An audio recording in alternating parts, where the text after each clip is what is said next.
What if I told you that a person with no degree, no laptop, no internet, and no teacher locked inside a 6 by 8 foot cell is learning faster than you? Not just faster, deeper, more permanently. That sounds crazy, but psychologists have studied this, and the answer reveals something deeply broken about how modern education works and how you can fix it for yourself.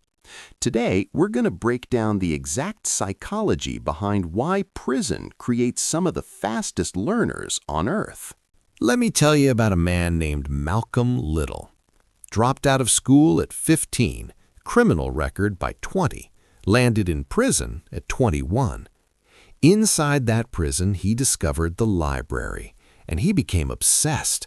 He didn't just read, he copied the entire dictionary by hand, page by page, every single word. When he came out, he could debate Harvard lawyers. He became one of the most articulate, sharp, and influential speakers of the 20th century, Malcolm X. Now here's the question nobody asks. How? He had less than you. No Google, no YouTube, no coaching, just walls, time, and desperation. That's what we're answering today. Reason number 1, the survival brain.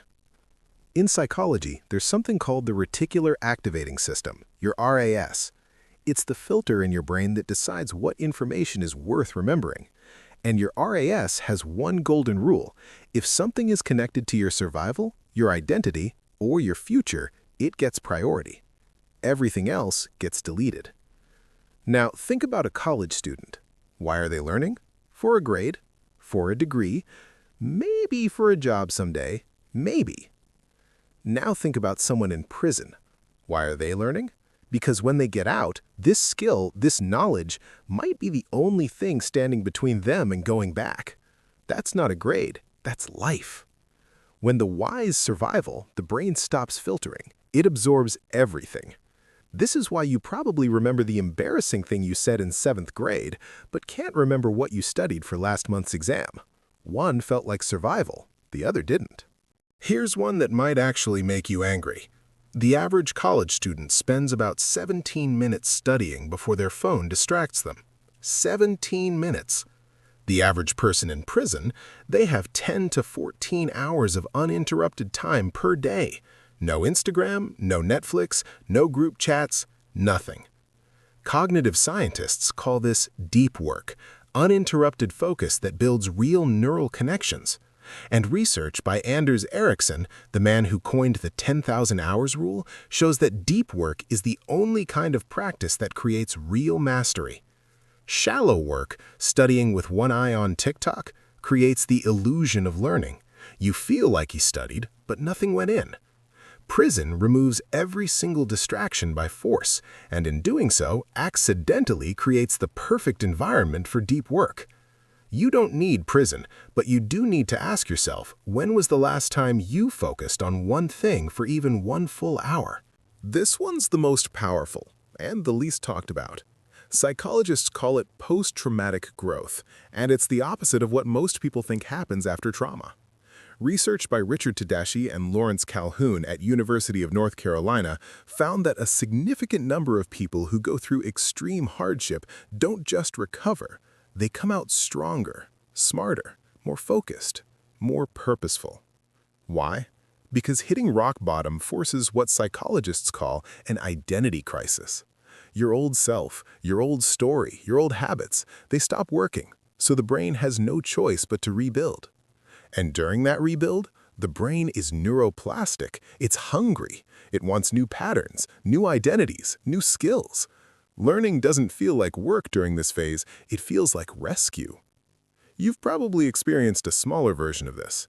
After a breakup, a failure, a loss, suddenly you're reading books, going to the gym, learning things. That's your brain in rebuild mode. Prison doesn't just trigger this, it sustains it for months, sometimes years. Here's something surprising. Prison has one of the most powerful learning cultures in the world, and it runs entirely on peer-to-peer teaching. One guy knows law, another knows accounting, another knows 3 languages. And in prison, you trade knowledge. You teach each other, not for money, but for respect, for survival, for something to do. And here's the psychology. The best way to truly learn something is to teach it. Psychologists call this the Protégé effect. When you explain something to another person, your brain is forced to fill in every gap, catch every weakness in your understanding, and simplify complex ideas. The classic Harvard study on this found that students who taught others performed 90% better on tests than students who just studied alone. Prison creates this by default. There are no YouTube tutorials, so if you want to know something, you find someone who knows it and you learn from them directly. That's the oldest and most effective form of education in human history. The last reason might be the most underrated one.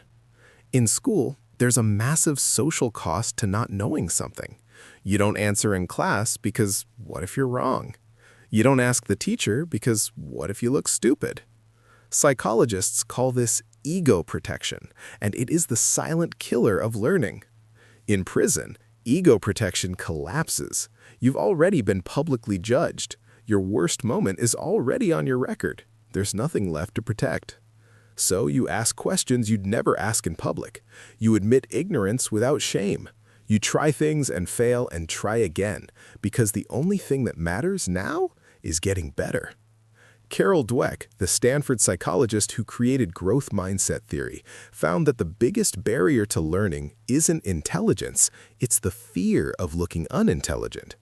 Remove that fear, learning accelerates dramatically. This is why children learn languages in months that adults struggle with for years.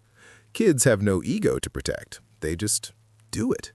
You don't need prison. You need the psychology. Number 1, create your why. Link what you're learning to something that genuinely matters to your future, not a grade, your actual life. Write it down. Put it somewhere you'll see it every morning. Number 2, go deep, not wide. Block 60 to 90 minutes of zero distraction study. Phone in another room, no music with lyrics, just you and the material. Do this once a day and watch what happens. Number 3, teach what you learn. After every lesson, explain it to someone, a friend, a family member, or even yourself on camera. Your brain will immediately find every gap in your understanding. Number 4, kill your ego at the door. The next time you don't know something, say it out loud. Ask this stupid question. The people who learn fastest are the ones who are comfortable saying, "I don't know yet." These aren't just study tips. These are the psychological conditions that prison accidentally creates. You can create them on purpose. Here's the uncomfortable truth to leave you with. Most of us are in a prison already, a prison of distraction, comfort, and ego. We have every tool in the world to learn anything, and we use it to scroll. The people behind actual walls figured out something we forgot. When you have nothing left to lose and everything to gain, learning becomes the most natural thing in the world. You don't need to lose everything to start. You just need to decide.